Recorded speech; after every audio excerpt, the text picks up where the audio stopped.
Atos, capítulo 3. Certo dia de tarde, Pedro e João estavam indo ao templo para a oração das 3 horas. Estava ali um homem que tinha nascido coxo.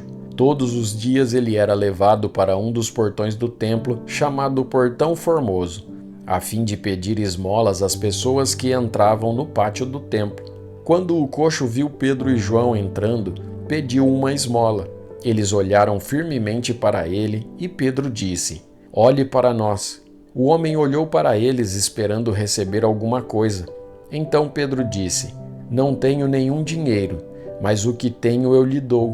Pelo poder do nome de Jesus Cristo de Nazaré, levante-se e ande." Em seguida, Pedro pegou a mão direita do homem e o ajudou a se levantar. No mesmo instante, os pés e os tornozelos dele ficaram firmes. Então ele deu um pulo, ficou de pé e começou a andar. Depois entrou no pátio do templo com eles, andando, pulando e agradecendo a Deus. Toda a multidão viu o homem pulando e louvando a Deus. Quando perceberam que aquele era o mendigo que ficava sentado perto do portão formoso do templo, ficaram admirados e espantados com o que havia acontecido. O homem que havia sido curado acompanhou Pedro e João. Todas as pessoas estavam admiradas e correram para a parte do pátio do templo chamada Alpendre de Salomão, onde eles estavam.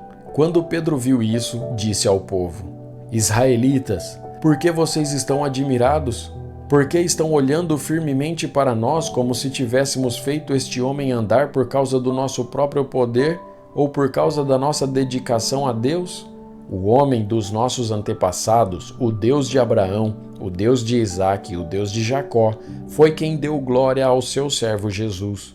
Mas vocês o entregaram às autoridades e o rejeitaram diante de Pilatos. E quando ele resolveu soltá-lo, vocês não quiseram. Jesus era bom e dedicado a Deus, mas vocês o rejeitaram. Em vez de pedirem a liberdade para ele, pediram que Pilatos soltasse um criminoso.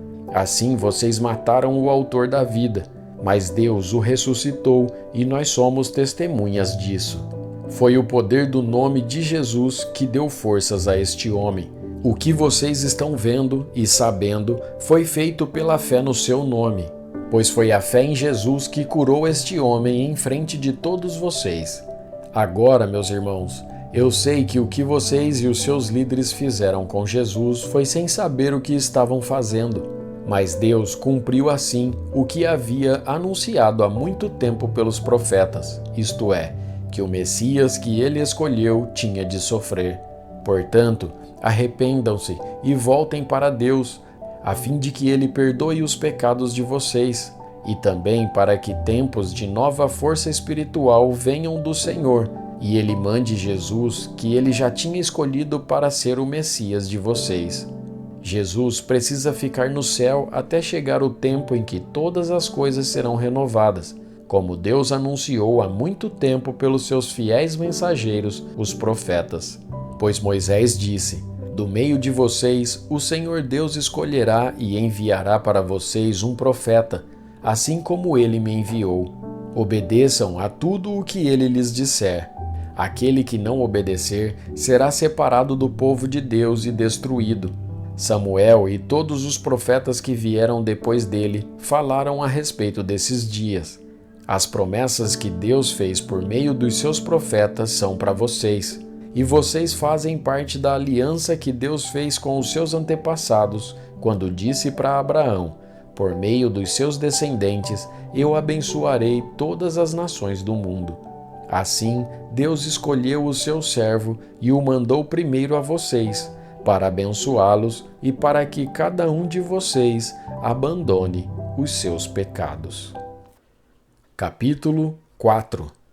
Pedro e João ainda estavam falando ao povo quando chegaram alguns sacerdotes, o chefe da guarda do templo e alguns saduceus.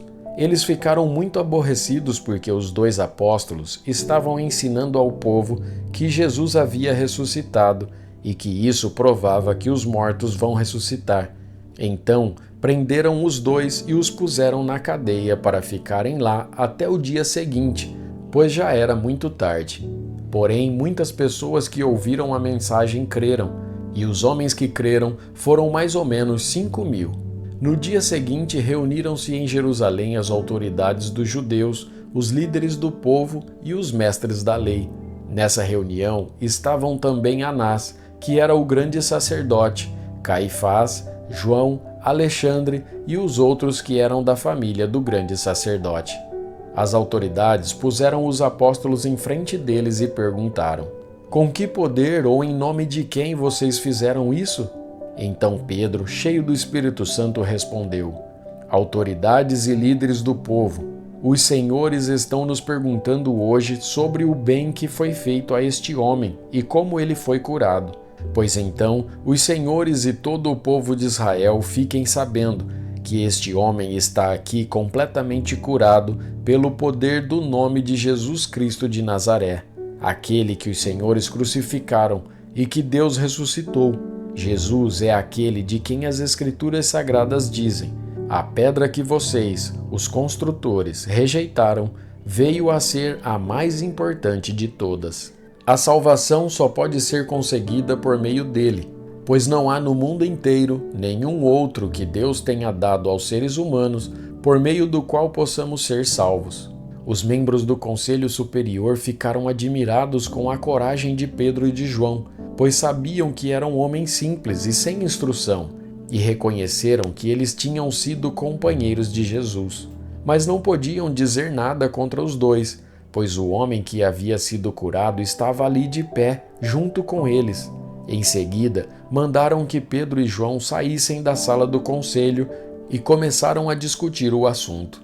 Eles diziam: o que vamos fazer com estes homens? Pois todos os moradores de Jerusalém sabem que eles fizeram um grande milagre, e nós não podemos negar isso. Mas, para não deixar que a notícia se espalhe ainda mais entre o povo, vamos ameaçá-los, a fim de que nunca mais falem com ninguém a respeito de Jesus. Então os chamaram e ordenaram duramente que não falassem nem ensinassem nada a respeito de Jesus. Mas Pedro e João responderam: os senhores mesmos julguem diante de Deus. Devemos obedecer aos senhores ou a Deus? Pois não podemos deixar de falar daquilo que temos visto e ouvido. Aí o Conselho Superior os ameaçou com mais dureza ainda, e depois os mandou embora. O conselho não pôde castigá-los, porque todo o povo louvava a Deus por causa do que havia acontecido. O homem que foi curado por esse milagre tinha mais de 40 anos. Quando Pedro e João foram soltos, voltaram para o seu grupo e contaram tudo o que os chefes dos sacerdotes e os líderes do povo haviam dito. Assim que eles ouviram isso, adoraram todos juntos a Deus, dizendo: Senhor, Tu és o Criador do céu, da terra, do mar e de tudo o que existe neles. Tu falaste por meio do Espírito Santo e do nosso antepassado Davi, teu servo, quando ele disse: por que as nações pagãs ficaram furiosas? Por que os povos fizeram planos tão tolos? Os seus reis se prepararam, e os seus governantes se ajuntaram contra o Senhor Deus e contra o Messias que ele escolheu. De fato, Herodes e Pôncio Pilatos se juntaram aqui nesta cidade, com os não-judeus e com o povo de Israel, contra Jesus, o teu dedicado servo que escolheste para ser o Messias.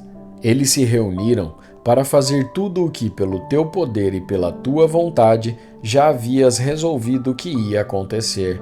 Agora, Senhor, olha para a ameaça deles. Dá aos teus servos confiança para anunciarem corajosamente a tua palavra. Estende a mão para curar, a fim de que, por meio do poder do nome do teu dedicado servo Jesus, milagres e maravilhas sejam feitos. Quando terminaram de fazer essa oração, o lugar onde estavam reunidos tremeu. Então, todos ficaram cheios do Espírito Santo e começaram a anunciar corajosamente a palavra de Deus. Todos os que creram pensavam e sentiam do mesmo modo. Ninguém dizia que as coisas que possuía eram somente suas, mas todos repartiam uns com os outros tudo o que tinham. Com grande poder, os apóstolos davam testemunho da ressurreição do Senhor Jesus, e Deus derramava muitas bênçãos sobre todos. Não havia entre eles nenhum necessitado, pois todos os que tinham terras ou casas as vendiam, traziam o dinheiro e o entregavam aos apóstolos. e cada pessoa recebia uma parte de acordo com a sua necessidade. Foi assim que José vendeu um terreno dele e entregou o dinheiro aos apóstolos. José era levita e havia nascido na ilha de Chipre. Os apóstolos o chamavam de Barnabé, que quer dizer, aquele que dá ânimo.